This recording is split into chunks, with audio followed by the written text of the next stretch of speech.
નમસ્કાર વિદ્યાર્થી મિત્રો, તો આપણે ગયા લેક્ચરમાં ઉદાહરણ નંબર 7 જોયું હતું, જેમાં આપણે મધ્યસ્થના સૂત્રની દરેક કિંમતો આપણે મેળવી લીધી હતી. ખાલી સૂત્રમાં કિંમત મૂકવાની હતી, જે તમે ગણતરી કરી લીધી હશે તેવું હું માની લઉં છું. તો હવે જોઈએ સ્વાધ્યાય 14.3 નો એક્ઝામ્પલ નંબર 3. તમે જુઓ, સેમ ઉદાહરણ 7ની જેમ જ છે.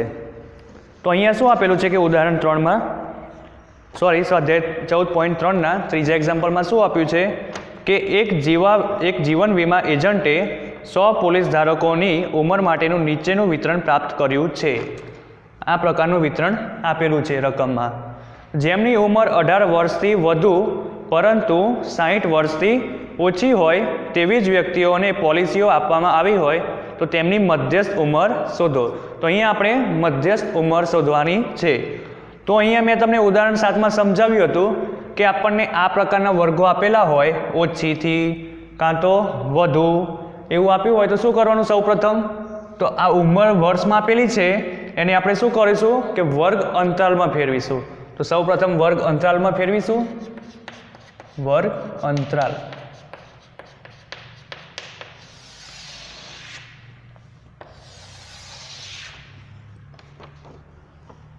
તો અહીંયા વર્ગ અંતરાલ કઈ રીતે મેળવીશું આપણે? તો અહીંયા આપણે જોવાનું કે સૌથી મોટી સંખ્યા એટલે કે ક્યાં સુધી આપેલું છે આપણને? 60 થી ઓછી. તો આપણા વર્ગો કેવા હશે? 60 થી અંદરના જ વર્ગો હશે. અને શરૂઆત ક્યાંથી કરીશું? 20 થી ઓછી. એટલે કે અહીંયા તમે ડિસ્ટન્સ જુઓ, પહેલાં કેટલું છે? 20 થી 25, 25 થી 30, 30 થી 35. દરેકનું તમે ડિસ્ટન્સ જોશો, અંતર જોશો, કેટલું છે? 5નું. તો આપણે કેવા વર્ગો લઈશું? 5 વાળા વર્ગો લઈશું. તો હું અહીંયા શું કરીશ? 20 થી ઓછી એટલે કે 20 થી ઓછી એટલે કે 5 માઇનસ કરું તો કેટલા થશે? 15 થી 20. 20 થી ઓછી એટલે કે 15 થી 20 ની અંદર આવી જાય ને 20 થી ઓછીની સંખ્યાઓ. તો અહીંયા 15 થી ચાલુ કરીશ વર્ગો. ક્યાં સુધી? તો 60 ને હું સમાવેશ કરી શકું ત્યાં સુધી. 60 થી ઓછી સંખ્યાઓને સમાવેશ કરી શકું ત્યાં સુધી. અહીંયા કીધું છે ને આપણને કે 60 થી ઓછી. તો 15 થી 20. પછી બીજા કયા આવશે અંતરાલો? 20 થી 25, 25 થી 30, 30 થી 35, 35 થી 40, 40 થી 45, 45 થી 50, 50 થી 55 અને 55 થી છેલ્લે કેટલે સુધી? 60 સુધી. 60 થી ઓછી સંખ્યા સુધી. તો અહીંયા આપણને વર્ગ અંતરાલો મળી ગયા. તો અહીં આપણને રકમમાં શું આપેલું છે? આ શું કહેવાશે? આપણી સંચયી આવૃત્તિ. તો કઈ રીતે સંચયી આવૃત્તિ કહેવાશે? તો તમે જોશો કે તમને કોઈ બી રકમ આપી હોય પરીક્ષામાં તો તમારે અહીંયા જોવાની સૌપ્રથમ જે સંખ્યા આપી હોય, પોલીસ ધારકોની સંખ્યા કે કોઈ બીજી રકમ હોય એમાં વિદ્યાર્થીઓની સંખ્યા, તો તમે કઈ રીતે નક્કી કરશો કે આ આવૃત્તિ છે કે સંચયી આવૃત્તિ? તો તમારે જોવાનું કે સંચયી આવૃત્તિમાં હંમેશા સંખ્યા કેવી થતી જાય? ઇન્ક્રીઝ એટલે કે વધતી જાય. તમે અહીંયા જોશો 2, 6, એના કરતાં મોટી 24, એ રીતે વધતી જ જશે કિંમત. બરાબર છે? અને અહીંયા તમને જુઓ રકમમાં પણ આપેલું હશે કે 100 પોલીસ ધારકોની સંખ્યા. તો ટોટલ આપણી આવૃત્તિ કેટલી છે? 100. તો સંચયી આવૃત્તિમાં જે છેલ્લી હોય 100 એ આપણી આવૃત્તિ થશે, ટોટલ આવૃત્તિ. એના ઉપરથી આપણને ખબર પડી જશે કે આ સંચયી આવૃત્તિ છે. બરાબર છે?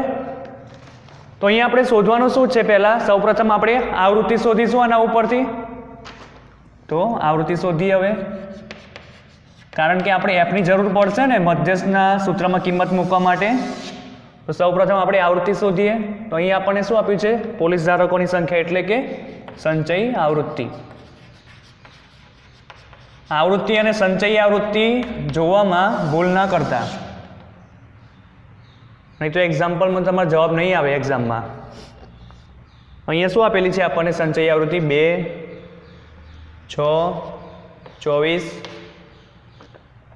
45, 78, 89, 92, 98 અને છેલ્લે કેટલી? 100. હવે આપણે આવૃત્તિ ગણવાની છે. તો આવૃત્તિ કઈ રીતે ગણીશું? મેં તમને ગયા લેક્ચરમાં શીખવાડ્યું હતું કે જેમ ઉદાહરણ 7માં કર્યું ને એમ જ અહીંયા કરવાનું છે. તો શું કરીશું? તો આવૃત્તિ અહીંયાથી ગણીએ આપણે. 100 માંથી 98 બાદ કરીશું તો કેટલા મળશે આપણને? 2. પછી 98 માંથી 92 બાદ કરીશું તો કેટલા મળશે આપણને? 6. તેવી જ રીતે 92માંથી 89 એટલે કેટલા મળશે આપણને 3. પછી 89માંથી 78 બાદ કરીશું એટલે કેટલા મળશે 11. પછી શું કરીશું 78માંથી 45 બાદ કરીએ એટલે કેટલા મળશે 8 - 5 એટલે કે 3. 7માંથી 4 જાય તો કેટલા 3. તેવી જ રીતે 45માંથી 24 બાદ કરીશું તો કેટલા મળશે 21. 24માંથી 6 બાદ કરીશું એટલે કેટલા મળશે 18. 6માંથી 2 બાદ કરીશું એટલે કેટલા મળશે 4. અને જે પહેલી સંખ્યા હોય એને આપણે એમની એમ લખી દઈશું. તો અહીં આપણને આવૃત્તિ મળી ગઈ. પડી ગઈ ખબર કઈ રીતે શોધવાની આવૃત્તિ? તો મહત્વની બાબતો કઈ છે યાદ રાખવાની કે સૌપ્રથમ તમને રકમમાં આટલું આપેલું હોય અને જો આપણને આ રીતે આપેલું હોય ઓછી અને પોલીસ ધારકોની સંખ્યા, તમારે રકમ જોઈ લેવાની કે સૌપ્રથમ આપણે જે સંખ્યા આપેલી છે પોલીસ ધારકોની સંખ્યા અથવા તો વિદ્યાર્થીઓની સંખ્યા કોઈ બી સંખ્યા આપેલી હોય તો એના ઉપરથી આપણે પહેલાં સૌપ્રથમ નક્કી કરવાની કે આ સંચયી આવૃત્તિ છે કે આવૃત્તિ. તો અહીંયા સંચયી આવૃત્તિ કેવી હશે કે વધતી જ જશે. અને ક્યાં સુધી રહેશે કે આપણને રકમમાં આપેલું હશે કે ટોટલ આપણને સંખ્યા આપેલી જ હશે. ટોટલ આપણને વિદ્યાર્થીઓની સંખ્યા કે પોલીસ ધારકોની સંખ્યા ટોટલ તમને રકમમાં આપેલી જ હશે. બરાબર છે? તો અહીંયા આપણને 100 આપેલી છે તો હંમેશા યાદ રાખવાનું કે સંચયી આવૃત્તિ હોય તો એનો જે છેલ્લો અંક હોય એની ટોટલ સંખ્યા જ આપેલી હોય. એટલે કે આપણને અહીંયા ટોટલ 100 પોલીસ ધારકોની સંખ્યા આપી છે ને તો અહીંયા સંચયી આવૃત્તિમાં છેલ્લે કેટલા આવ્યા 100. ધારો કે 50 આપી હોત ને તો સંચયી આવૃત્તિ આપણને છેલ્લે કેવી મળત અહીંયા 50 જ મળતી હોત. બરાબર છે? આ ખાસ ધ્યાન રાખજો. હવે આપણે આવૃત્તિ શોધી લીધી તો હવે બીજું સ્ટેપમાં શું કરીશું કે મધ્યસ્થ વર્ગ કયો એ જોવાનો છે આપણે. તો અહીંયા ટોટલ આપણે પહેલાં આવૃત્તિ કેટલી છે રકમમાં આપણને આપેલી છે n બરાબર 100. તમે આનો સરવાળો કરશો આવૃત્તિ તમે શોધશો કેટલી મળશે 100. મેં તમને કીધું ને કે સંચયી આવૃત્તિમાં જે છેલ્લે હોય એ આવૃત્તિને બરાબર જ હોય, ટોટલ આવૃત્તિને બરાબર જ હોય. તો અહીંયા તમે જુઓ 100 છે ને સેમ અહીંયા આપણે તમે આવૃત્તિનો સરવાળો કરશો તો પણ કેટલો મળ્યો 100 મળ્યો. હવે શું કરીશું કે હવે યાદ રાખવાના સ્ટેપ. તો સૌ પ્રથમ અવલોકનોની સંખ્યા કેટલી થઈ 100 થઈ. તો અહીંયા લખીએ n બરાબર 100. તો n/2 કેટલા થશે 50 થશે. હવે તમારે જોવાનું સંચયી આવૃત્તિમાં કે 50 કઈ સંખ્યાની અંદર આવી શકે છે. તો 2માં નહીં આવે, 6માં નહીં, 24માં નહીં, 45માં નહીં, 78માં આવશે. તો અહીંયા આપણે શું કરીશું બોક્સ બનાવી દઈશું અહીંયા. તો અહીંયા આપણે આના ઉપરથી આપણને ખબર પડી જશે કે આપણો મધ્યસ્થ વર્ગ કયો તો 30 થી 35નો મધ્યસ્થ વર્ગ કયો 30 થી 35નો.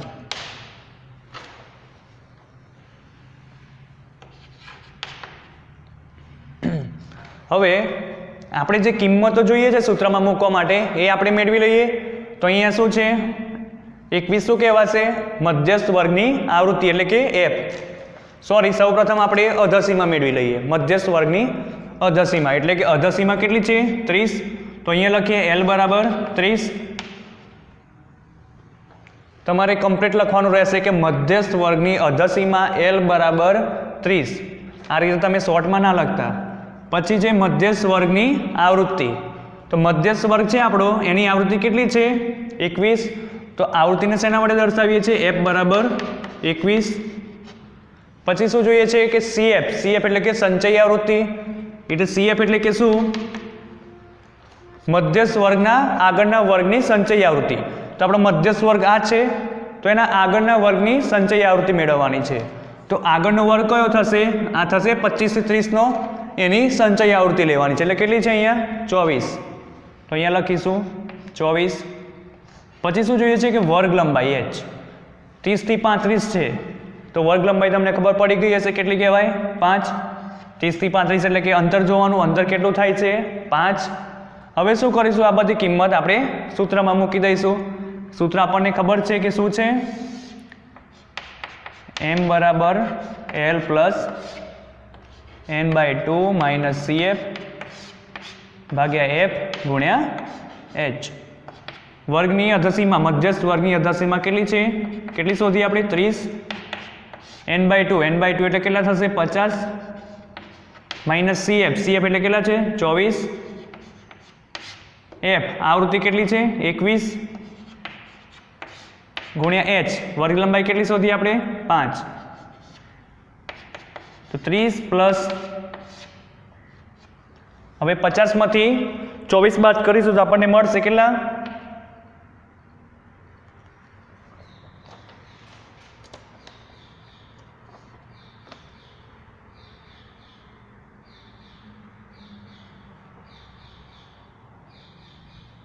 સોરી અહીંયા આપણે ભૂલ થઈ મધ્યસ્થ વર્ગ કયો છે આપણો 78 છે મેં અહીંયા 45 લઈ લીધો જોજો એક્ઝામમાં આવું ના થાય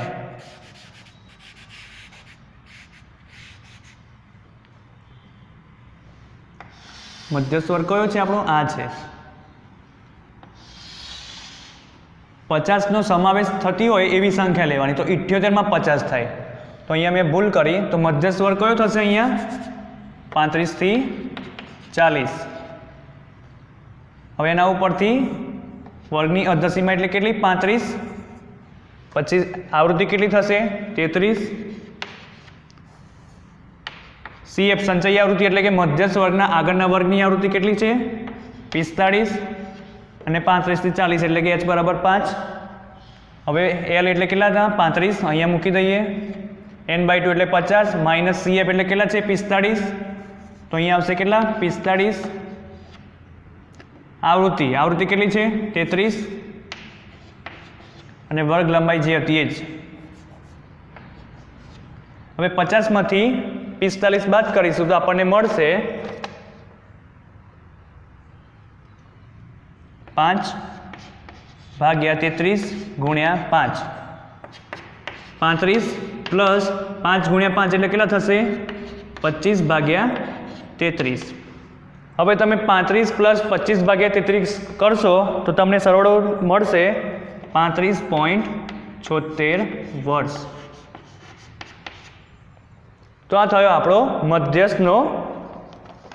મધ્યસ્થ ઉંમર થઈ આપણી બરાબર છે તો અહીંયા મેં શું કર્યું રકમમાં મને આટલું આપેલું હતું કે ઉંમર આપેલી હતી પોલીસ ધારકોની સંખ્યા આપી હતી તો સૌ પ્રથમ રકમ આપી હોય તો આપણે પહેલાં નક્કી કરવાનું કે જે આ સંખ્યા આપેલી છે કે સંચયી આવૃત્તિ છે કે આપણી આવૃત્તિ છે તો અહીંયા વધતી જતી હોય સંખ્યા વધતી જતી હોય અને રકમમાં આપણને ટોટલ જે આપણી સંખ્યા આપેલી હોય ધારો કે અહીંયા ત્રીજા એક્ઝામ્પલમાં આપણે જે એક્ઝામ્પલ ગણીએ છીએ એમાં 100 પોલીસ ધારકોની ઉંમર આપેલી છે બરાબર છે તો ટોટલ કેટલી છે 100 સંખ્યા છે તો સંચયી આવૃત્તિ પોલીસ ધારકોની સંખ્યામાં જોવાનું કે છેલ્લે આપણે 100 આવે છે તો અહીંયા 100 આવે છે તો આ શું થશે આપણી સંચયી આવૃત્તિ અને બીજું યાદ રાખવાનું કે સંચયી આવૃત્તિ હંમેશા વધતી હોય વધારો થતો જતો હોય બરાબર સંખ્યામાં એ બે કારણો યાદ રાખવાના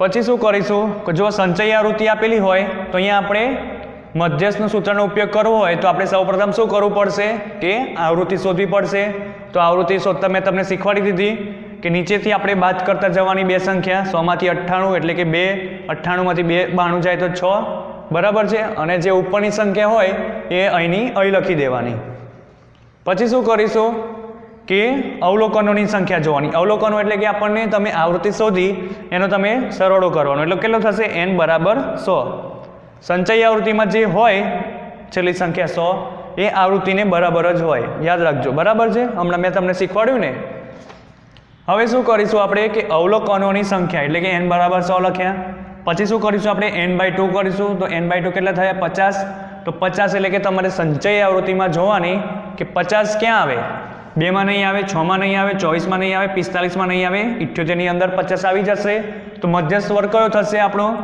આ થશે જેને આપણે બોક્સ તરીકે દર્શાવ્યું છે તો આપણો મધ્યસ્થ વર્ગ કયો થયો 35 થી 40 નો તો મધ્યસ્થ વર્ગ શોધી લીધો તો અહીંયા આપણે જે કિંમતો જોઈએ છે એ આપણે મધ્યસ્થ વર્ગ ઉપરથી મેળવી લઈશું તો મધ્યસ્થ વર્ગની અર્ધસીમા કેટલી થશે L બરાબર 35 પછી મધ્યસ્થ વર્ગની આવૃત્તિ એટલે કેટલી છે અહીંયા 33 છે તો F બરાબર 33 પછી CF એટલે કે મધ્યસ્થ વર્ગના આગળના વર્ગની સંચયી આવૃત્તિ તો મધ્યસ્થ વર્ગ છે એના આગળનો વર્ગ એની સંચયી આવૃત્તિ એટલે કેટલી છે 45 જે મેં અહીંયા લખી પછી શું છે વર્ગ લંબાઈ H બરાબર 5 35 થી 40 અંતર કેટલું છે 35 થી 40 માં તો 5, તો વર્ગ લંબાઈ કેટલી થશે? 5.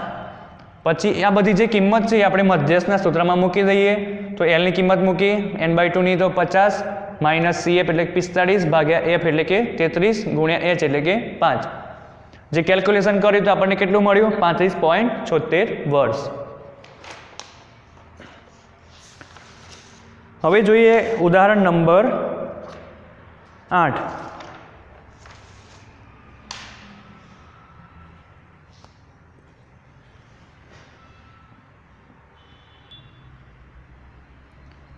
તો અહીં ઉદાહરણ નંબર 8માં તમે જોશો તો રકમમાં શું આપેલું છે કે નીચે આપેલ માહિતીનો મધ્યસ્થ 525 છે. આપણને મધ્યસ્થ આપેલો છે. જો કુલ આવૃત્તિ 100 હોય એટલે કે n બરાબર 100 આપેલા છે તો x અને y ના મૂલ્યો શોધો. તો અહીં આવૃત્તિની અંદર જે x અને y છે એના આપણે મૂલ્યો શોધવાના છે. શું શોધવાના છે? મૂલ્યો એટલે કે કિંમત શોધવાની છે x અને y ની. તો કઈ રીતે શોધશું? તો અહીંયા આપણે જુઓ પહેલાં 0 થી 100 અહીંયા આપણને વર્ગો આપેલા છે એટલે કે વર્ગમાં ફેરવવાની એટલે કોઈ જરૂર નહીં પડે. જેમ આપણે અગાઉ એક્ઝામ્પલમાં જોયું કે થી ઓછી પ્રકારનું આવૃત્તિ વિતરણ હતું તો આપણે સૌપ્રથમ શું કરવું પડતું હતું કે એને આપણે વર્ગોમાં ફેરવવા પડતા હતા. તો અમે વર્ગોમાં ફેરવવા નહીં પડે. પછી બીજું સ્ટેપ શું જોઈશું કે અહીંયા આપણને આવૃત્તિ આપેલી છે કે સંચયી આવૃત્તિ. તો અહીંયા જોશો આવૃત્તિ આપેલી છે. સંચયી આવૃત્તિ કઈ રીતે ન કહેવાય? તમે અહીંયા જો સંખ્યા છે ને વધતી જશે અને પાછી ઘટતી પણ જશે. સંચયી આવૃત્તિમાં હંમેશા કેવું હોય? સંખ્યા વધતી જ જાય. બરાબર છે. તો અહીંયા શું કરીશું? આપણને વર્ગ આપેલો છે, સોરી મધ્યસ્થ આપેલો છે. મધ્યસ્થ કેટલો આપેલો છે રકમમાં જુઓ તો 525. તો 525 ક્યાં આવશે? પહેલાં સૌપ્રથમ આપણે પહેલાં સંચયી આવૃત્તિ જોઈશે ને, CF આપણે જોઈશે ને. CF તો CF કઈ રીતે મેળવીશું? તો આના ઉપરથી આપણે સંચયી આવૃત્તિ મેળવી લઈએ પહેલાં. તો સંચયી આવૃત્તિ શોધીએ. સંચયી આવૃત્તિ કઈ રીતે શોધાય? જો થી ઓછા પ્રકારનું હતું તો આપણે શું કર્યું? નીચેથી આપણે બાદ કરતા જતા હતા. બરાબર છે. બે સંખ્યા એકબીજા નામની સંખ્યા આપણે બાદ કરતા જતા હતા. અહીંયા શું કરીશું? આપણે ઉપરથી નીચે સરળો કરતા જઈશું. તો સૌપ્રથમ આપણે શું કરીશું? 2 ના 2 લખીશું અહીંયા. 2 ને 5 7, 7 પ્લસ x, 7 ને 12, 7 પ્લસ x પ્લસ 12 કરીશું એટલે કેટલા મળશે? 19 પ્લસ x. તેવી જ રીતે 19 પ્લસ x પ્લસ 17 કરવાના છે એટલે કેટલા મળશે? 36 plus x. 36 plus x plus 20 કરીશું એટલે કેટલા મળશે? 56 પ્લસ x. પછી શું મળશે? અહીંયા સરળો કરીશું એટલે 56 પ્લસ x પ્લસ y. પછી 56 plus x plus y plus 9 કરીશું એટલે કેટલો મળશે? 65 પ્લસ x પ્લસ y. પછી 65 ને અહીંયા સરળો કરીશું આને તો કેટલો મળશે? 72 plus x plus y. 72 plus 4 plus x plus y એટલે કેટલો? 76 પ્લસ x પ્લસ y. તો અહીંયા આપણને સંચયી આવૃત્તિ મળી ગઈ. તો સંચયી આવૃત્તિ એટલે મેં તમને અગાઉના એક્ઝામ્પલોમાં મેં તમને કીધું કે સંચયી આવૃત્તિમાં જે છેલ્લી સંખ્યા હોય એ આવૃત્તિને બરાબર હોય. તો અહીંયા આપણી આવૃત્તિ કેટલી આપી છે ટોટલ તમે જોશો રકમમાં? તો n બરાબર કેટલા આપેલા છે? 100. તો શું થશે? સંચયી આવૃત્તિને બરાબર એટલે કેટલી થશે? 76 plus x plus y is equal to 100 થશે. હવે x પ્લસ y એને કરતા કરીએ અને 100 માઇનસ 76 ને હું જમણી બાજુ લઈ ગયો તો 100 માંથી 76 બાદ કરીશ એટલે કેટલા થશે? 24. તો x પ્લસ y બરાબર કેટલા મળ્યા મને? 24 મળ્યા. હવે નેક્સ્ટ સ્ટેપમાં શું કરીશું આપણે કે મધ્યસ્થ આપણને કેટલો આપેલો છે? 525 આપેલો છે રકમમાં. તો તમારે અહીંયા વર્ગ અંતરાલમાં જોવાનું કે 525 ક્યાં આવે છે? તો અહીંયા નહીં આવે, અહીંયા પણ નહીં, અહીંયા પણ નહીં, અહીં પણ નહીં, અહીં પણ નહીં. 500 થી 600માં 525 આવી જાય તો મધ્યસ્થ વર્ગ કયો થશે આપણો? આ થશે. તો અહીંયા આપણે બોક્સ બનાવી દઈશું. તો અહીં આપણો મધ્યસ્થ વર્ગ કયો થયો? 500 થી 600. તો અહીંયા લખીશું મધ્યસ્થ વર્ગ 500 થી 600 છે. હવે શું કરીશું આપણે? વર્ગની અધસીમા નક્કી કરી લઈશું આના ઉપરથી. તો તમારે લખવાનું વર્ગની મધ્યસ્થ વર્ગની અધસીમા L બરાબર 500. પછી શું કરીશું? આવૃત્તિ જોઈશું. તો મધ્યસ્થ વર્ગની આવૃત્તિ કેટલી? 20. તો લખીશું અહીંયા 20. પછી શું કરીશું? મધ્યસ્થ વર્ગના આગળના વર્ગની સંચયી આવૃત્તિ. તો મધ્યસ્થ વર્ગ આ છે આપણો, આગળના વર્ગની સંચયી આવૃત્તિ એટલે કેટલી છે? 36 પ્લસ એક્સ. તો અહીંયા લખીશું 36 પ્લસ એક્સ. પછી જોવાનું છે વર્ગ લંબાઈ. તો વર્ગ લંબાઈ 500 થી 600 કેટલું અંતર છે? 100 નું છે. તો શું થશે વર્ગ લંબાઈ? પડી ગઈ ખબર? હવે આ બધી કિંમતોનો ઉપયોગ કરીને આપણે મધ્યસ્થ શોધવાનો છે. તો લખીએ અહીંયા મધ્યસ્થ ઇઝ ઇક્વલ ટુ શું થશે? સૂત્ર L plus n/2 minus CF ભાગ્યા F ગુણ્યા H. L બરાબર શું છે આપણી પાસે? 500. તો લખી દઈએ 500. n/2 n એટલે કેટલા છે આપણી પાસે? આવૃત્તિ તમને આપેલી છે. n બરાબર કેટલી આપેલી છે? 100. તો n/2 કરીશું એટલે કેટલા મળશે આપણને? 50 માઇનસ CF એટલે 36 પ્લસ એક્સ છે આપણી પાસે. તો લખીએ અહીંયા 36 પ્લસ એક્સ ભાગ્યા F એટલે કે આવૃત્તિ કેટલી છે? 20. અને H કેટલા છે આપણી પાસે? 100. હવે શું કરીશું? મધ્યસ્થ આપણને આપેલો છે. મધ્યસ્થ કેટલો આપેલો છે? 525. તો અહીંયા લખી દઈશું મધ્યસ્થની કિંમત 525. હવે 525 અને 500 ને ડાબી બાજુ લાવી દઉં તો કેટલા રહેશે? 25 પ્લસ 50 માંથી 36 જાય તો કેટલા રહેશે? 14 પ્લસ એક્સ ગુણ્યા 100 ભાગ્યા 20. હવે 20 પંચા 100 થઈ જશે અહીંયા. બરાબર છે. હવે શું કરીશું? 25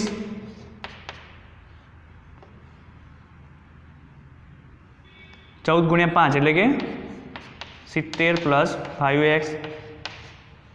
હવે શું કરીશું?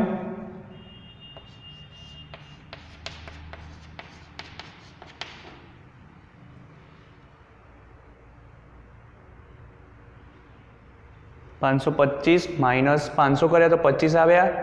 50 માંથી 36 જાય 14 પ્લસ એક્સ ભાગ્યા 20 ગુણ્યા 100. 20 પંચા 100, 25 14 પંચા 70 પ્લસ 5x.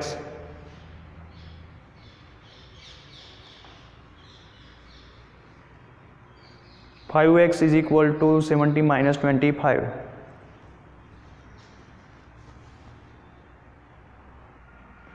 તો અહીંયા આપણી એક મિસ્ટેક થઈ હતી. તો મધ્યસ્થ આપણને આપેલો હતો 525, જે મેં અહીંયા લખ્યો. વર્ગની અધસીમાં 500 લખી. n/2 એટલે કે 50. CF કેટલા હતા? 36 પ્લસ એક્સ, જે મેં અહીંયા કૌંસમાં આવે 36 પ્લસ એક્સ કૌંસમાં આવે. જો કૌંસ ખોલીએ તો પ્લસ માઇનસ અહીંયા માઇનસ થઈ જશે. આ ખાસ ધ્યાન રાખજો પરીક્ષામાં, નહીં તો તમારે એક્ઝામ્પલનો જવાબ આવશે નહીં. જેવું મારે થયું એવું તમારે પણ થશે. તો અહીંયા શું થશે? 50 માંથી 36 14 માઇનસ એક્સ. અહીંયા શું થશે?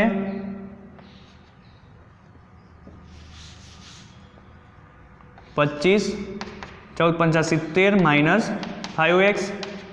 હવે માઇનસ 5x પેલી આ બાજુ લાવી દઉં, ડાબી બાજુ લાવી દઉં તો શું થશે? માઇનસનું પ્લસ થઈ જશે. 70 માઇનસ 25 થશે. હવે 5x 70 માંથી 25 જાય તો કેટલા રહેશે? 45. તો x બરાબર શું મળે આપણને? 9. x બરાબર 45 ભાગ્યા 5 કરીશું એટલે આપણને કેટલા મળશે? x બરાબર 9. હવે શું કરશું? આપણે x બરાબર 9 મળ્યા તો x બરાબર 9 અહીંયા મૂકી દઈશું. શું કરશું? x પ્લસ y બરાબર 24 માં મૂકી દઈએ.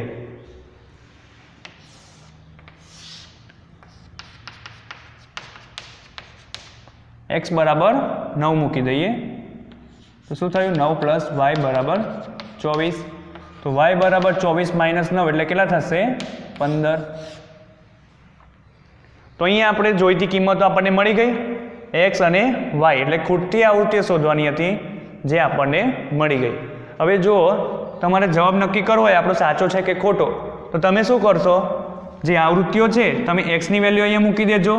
કેટલી છે? 9. અને વાયની કેટલી છે? 15. જે આપણી જે એક્સ અને વાયની કિંમત મળી એ આપણે અહીંયા મૂકી જોઈશું. બરાબર છે. અને આપણે જોઈશું કે n બરાબર એટલે કે 100 થાય છે કે નહીં, આવૃત્તિઓનો સરવાળો 100 થાય છે કે નહીં. જો 100 થતો હોય તો આપણે સમજી લેવાનું કે આપણો જવાબ સાચો. 100 કેમ? કારણ કે આપણને રકમ આપેલી છે કે કુલ આવૃત્તિ 100 છે. તો અહીંયા આપણે x અને y શોધીએ અને કિંમત મૂકીએ તો આ આવૃત્તિઓનો સરવાળો કેટલો થવો જોઈએ? 100 થવો જોઈએ. અને બીજું અહીંયા x અને y ની કિંમત મૂકી જોવાની. તો અહીંયા પણ કેટલો થવો જોઈએ? 76 પ્લસ 9 પ્લસ 15 કેટલો થવો જોઈએ? 100 થવો જોઈએ. અહીંયા પણ 100 અને અહીંયા પણ 100. તો આપણો જવાબ સાચો. તો મેં અહીંયા શું કર્યું કે અહીંયા આપણને મધ્યસ્થ આપેલો હતો 525 અને કુલ આવૃત્તિ 100 આપેલી હતી અને આપણે શોધવાનું શું હતું? ખૂટતી આવૃત્તિઓ x અને y શોધવાની હતી. બરાબર છે. તો મેં સૌપ્રથમ શું કર્યું? મેં પહેલાં જોયું કે આપણને રકમમાં કેવું આપેલું છે કે વર્ગો આપેલા છે. તો વર્ગો આપેલા છે એટલે આપણે એના વર્ગોમાં ફેરવવાની જરૂર નહીં પડે. ઓલરેડી આપણને વર્ગો આપેલા જ છે. તો પછી શું કરીશું? અને આવૃત્તિઓ આપેલી છે કે આવૃત્તિઓ છે કે સંચયી આવૃત્તિ આપણે કઈ રીતે નક્કી કરીશું? તો આપણે જોવાની કે હંમેશા સંચયી આવૃત્તિ ઇન્ક્રીઝ થતી હોય એટલે કે વધતી હોય. તો અહીંયા વધે છે અને પાછી ઘટે પણ છે એટલે આપણને આના ઉપરથી ખબર પડી ગઈ કે આ આવૃત્તિ જ છે. બરાબર છે. તો એના ઉપરથી આપણે શું કરીશું? સંચયી આવૃત્તિ શોધીશું. તો સંચયી આવૃત્તિ કેમ નહીં શોધવાની? તો પહેલાં જે 2 છે એ 2ની 2 સંખ્યા એ લખી દેવાની. પછી શું કરવાનું? ક્રોસમાં સરવાળો કરવાનો. એટલે 2 + 5 એટલે કેટલા થયા? 7. 7 + x એટલે કે 7 + x. તેવી જ રીતે દરેકનો ક્રોસમાં સરવાળો કરીશું આપણે. પછી શું કરીશું આપણે? આપણને ખબર છે કે સંચયી આવૃત્તિ એ ટોટલ આવૃત્તિના બરાબર હોય. ટોટલ આવૃત્તિ આપણને 100 આપેલી છે. તો સંચયી આવૃત્તિ અહીંયા કેટલી છે? 76 + x + y એટલે કે 76 + x + y બરાબર 100. હવે શું કર્યું? x + y મેં શોધી લીધા. તો x + y બરાબર 24 થયા. હવે આપણને મધ્યસ્થ આપણને રકમમાં 525 ઓલરેડી આપણને આપેલો છે એટલે કે અવલોકનોની સંખ્યા ઉપરથી આપણે મધ્યસ્થ વર્ગ નક્કી કરવાનો નથી. મધ્યસ્થ આપણને 525 આપેલો છે. તો અહીંયા જોવાનું કે વર્ગોમાં મધ્યસ્થ ક્યાં આવેલો છે? તો 500 થી 600 ની અંદર 525 આવી જશે. તો આપણો મધ્યસ્થ વર્ગ કયો થશે? આ થશે, જેને મેં બોક્સ વડે દર્શાવ્યું છે. હવે આના ઉપરથી એટલે કે મધ્યસ્થ વર્ગ ઉપરથી આપણે મધ્યસ્થ વર્ગની અધસીમા, આવૃત્તિ, સંચયી આવૃત્તિ અને વર્ગ લંબાઈ મેળવીશું, જે મેં મેળવી લીધી. પછી આ બધી જે કિંમત છે મેં અહીંયા મૂકી દીધી. અહીંયા ખાસ ભૂલતા નહીં, પ્લસ માઇનસમાં તમારે ભૂલ ના થાય એ ખાસ જોજો. અહીંયા મને x બરાબર 9 મળ્યા, જે મેં x + y બરાબર 24માં મેં x ની કિંમત મૂકી દીધી. તો મને શું મળ્યું? y બરાબર 15. તો અહીંયા આપણી ખૂટતી આવૃત્તિઓ કઈ થાય છે? x બરાબર 9 અને y બરાબર 15. તો આપણે અહીં સુધી રાખીએ. હવે આપણે નેક્સ્ટ લેક્ચરમાં મળીશું.